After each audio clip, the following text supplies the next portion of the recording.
Wild and Free Art. Today I'm going to start working on a new journal, and I was inspired by this beautiful cover.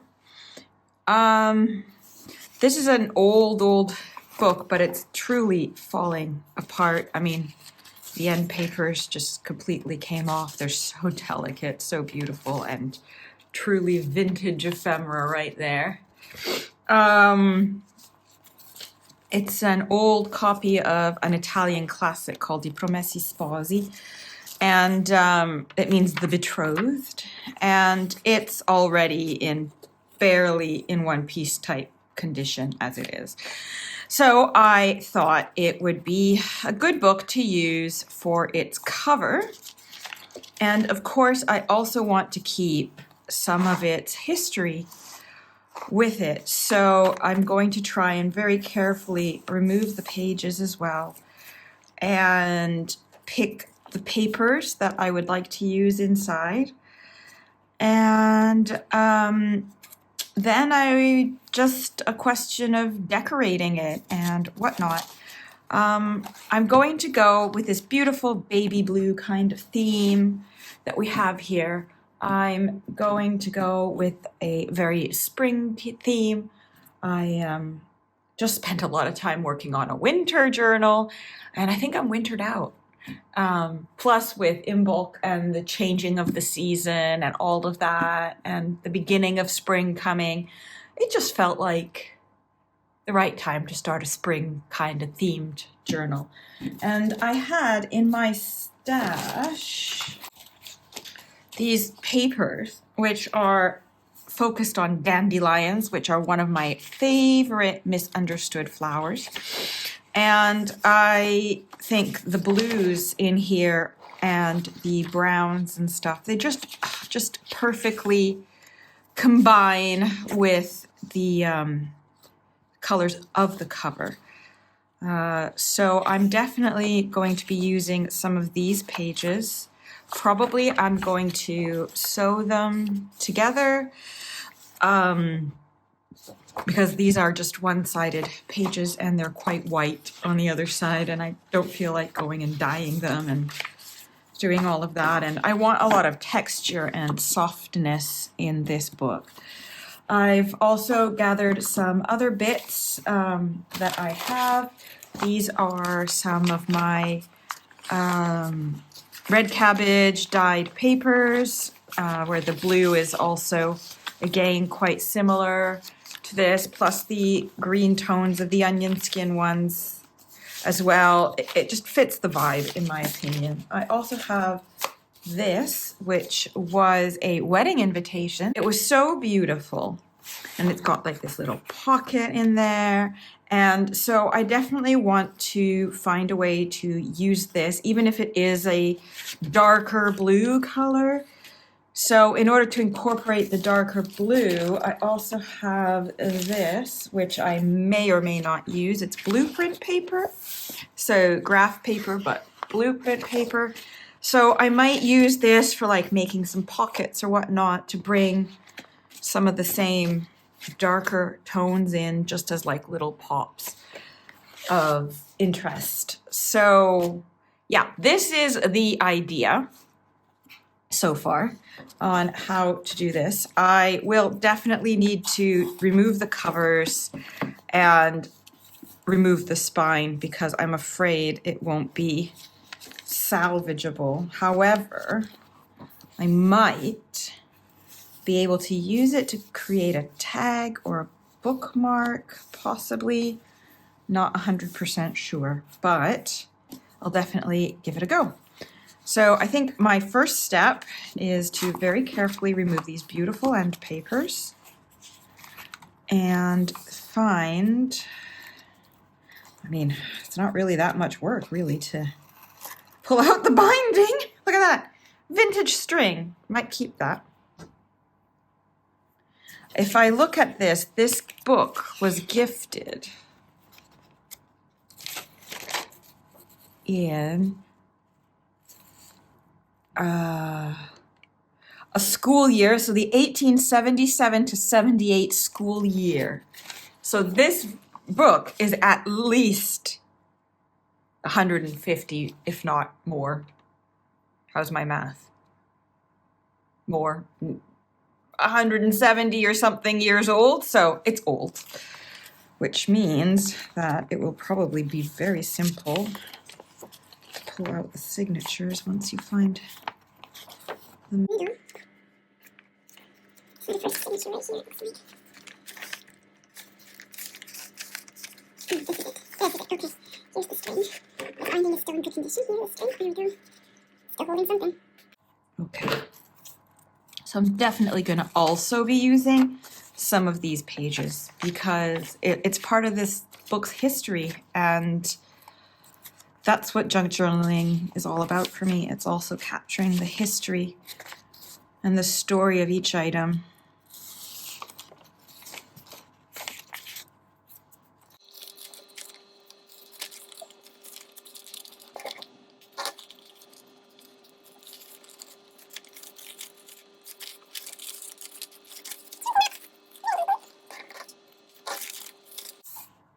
Oh, look at that. That's a portrait of the author. It's very important in Italian literature. I think I'll definitely keep that in there. Oh, there we go. It's come undone completely. Look at the binding. Oh, so beautiful. I do love old books. I love also the fact that they use these old papers. Look at that, just to fill it in. So fascinating. So fascinating. Oh, that's it. That's come off completely now. Or not. Oh, you're still clinging in there on the papers. Fly paper there. Okay.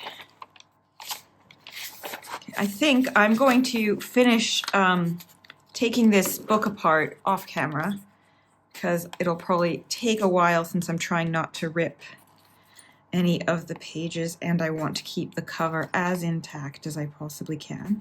So I will be back once I have finished taking this apart. I'll see you soon. All right, half an hour later, and it's done. Look at this. And I found a little bonus extra piece of ephemera. How beautiful. That's old. And I managed to save quite a bit of the binding cords, which I think I'll use to make little tassels and stuff. And of course, we have our two end pages and our cover, which has some really interesting bits in it. So I'll see what I can manage. I'll definitely try and make this into like a tag or something. I think I do like the pinkish color, which I think fits in with the color scheme. So now I'm going to sit down and go through all the papers until I find my selected ones. And then we will get started. Okay, so I have more or less sorted most of my signatures. And I've used these papers and I'm going to sew them together. I've used a page from the book, one of my cabbage dyed papers, which I have ripped down to size. And then in the middle signature, I've put this, which I figure I can just sew in directly and make as a double pocket kind of feature, but I haven't quite thought that one through yet. I also went through some of my wildflower books, and I loved how these ones had the edges that were like blue and yellow. So the yellow, and I found some that actually had dandelions on them. Like this one, for example, has dandelion, and then I liked the blue edging, but these are far too big to fit in there. So I'm trying to figure out and hum and haw a little bit about the best way to incorporate these without ruining the pictures, A, and whilst keeping the edges.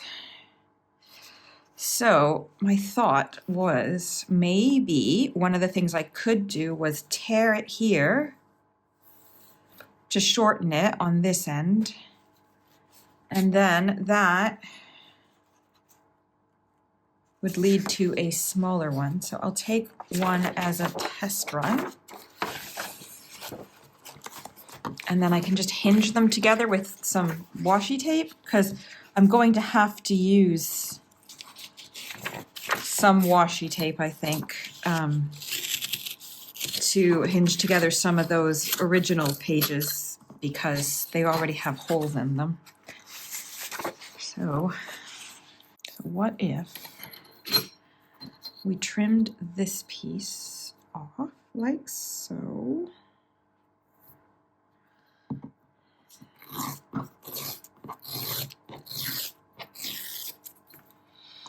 And trim the top and bottom a bit as well.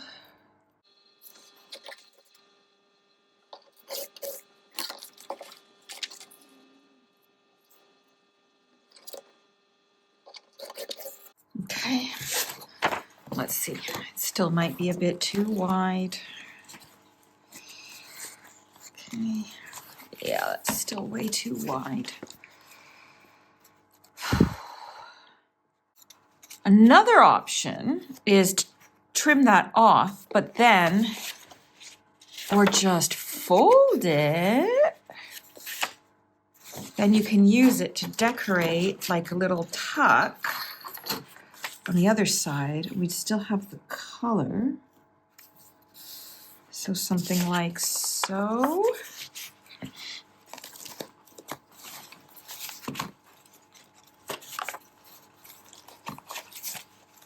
I don't mind if some of them are sticking out a bit, but could do that.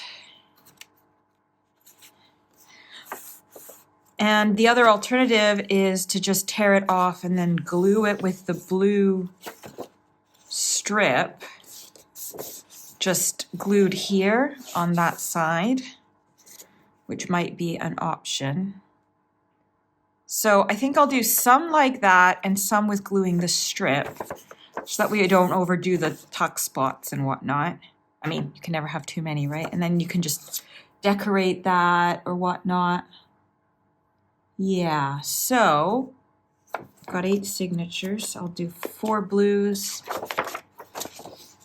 4 yellows, definitely anything with dandelion and dandelion. All right, let's see how we go.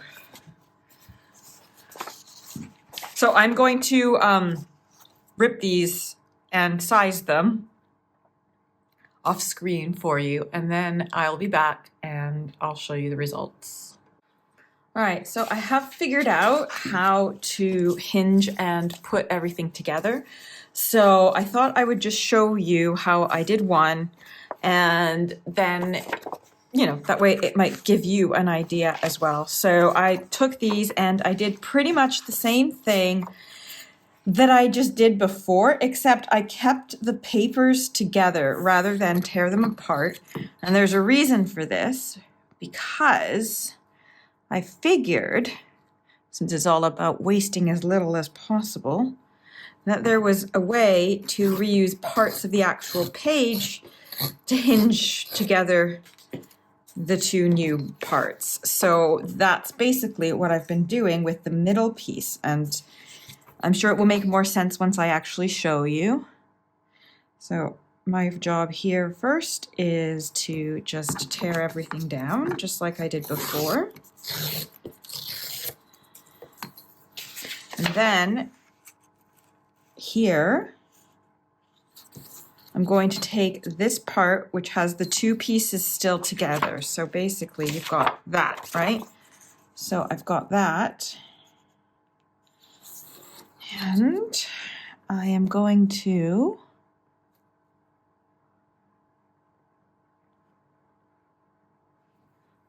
tear it.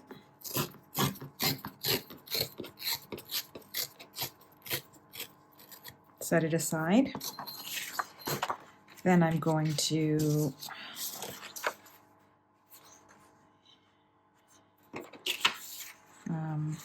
fold this one, fold one, tear and glue the other one.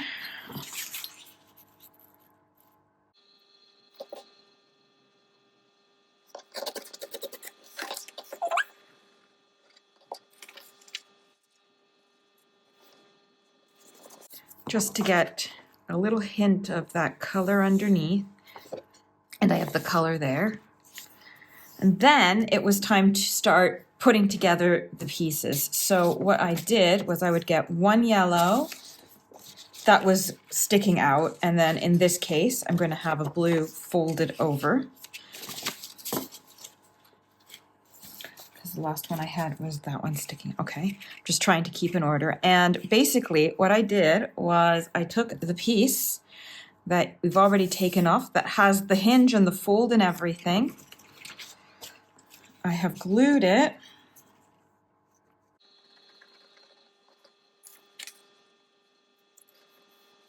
Fully attached the original pages.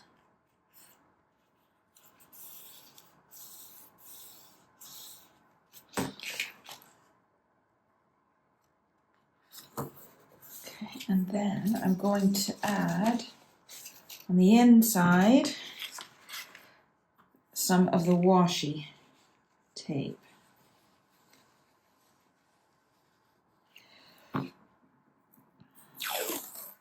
Just to cover the seam.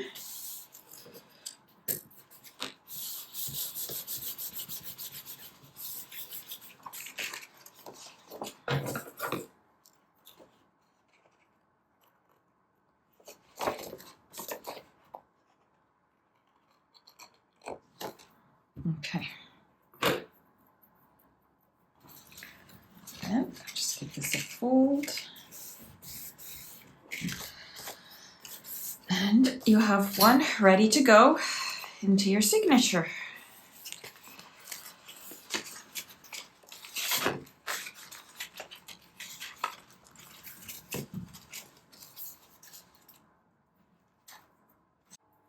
And then repeat again. So in this one I have yellow, so I need to have the blue sticking out and the yellow folded.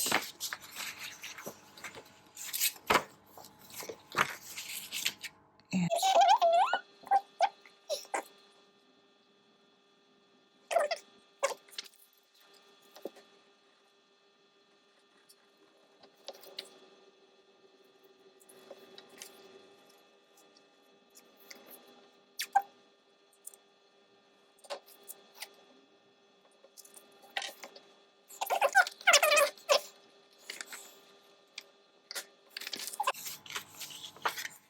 fold it.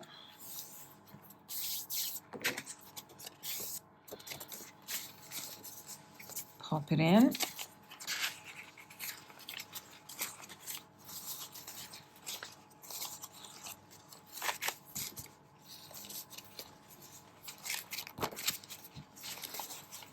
And then I'll do the other one off camera, but just to give you the idea of that's how that's coming out. I'm going to tone it down, probably by inking it a little bit, because they are quite bright still. But I like the layers that are kind of coming out of it. I think I really like how that's coming out. So I'm just going to do the last one off camera, and then I will be back. Okay, so that's all of them in. I think I'm going to call that a day for today's video. What I will probably do off camera is just sew these together. Quite simple, just going to run a stitch around them. Probably sew here just to reinforce the glue on that, and ink the edges and distress maybe these guys. But I don't think you need to see me do that, because after all, I think we all know how to do that part of the bookmaking process. So for today, I'm going to call that done. I hope that you've enjoyed seeing this first part and see how it all comes together. In the next video, I think what we'll do is start working on restoring the cover and making the spine. And then we'll start decorating and then putting it all together. That's the plan anyway. I hope to see you again soon. Take care of yourselves and happy creating. Bye-bye.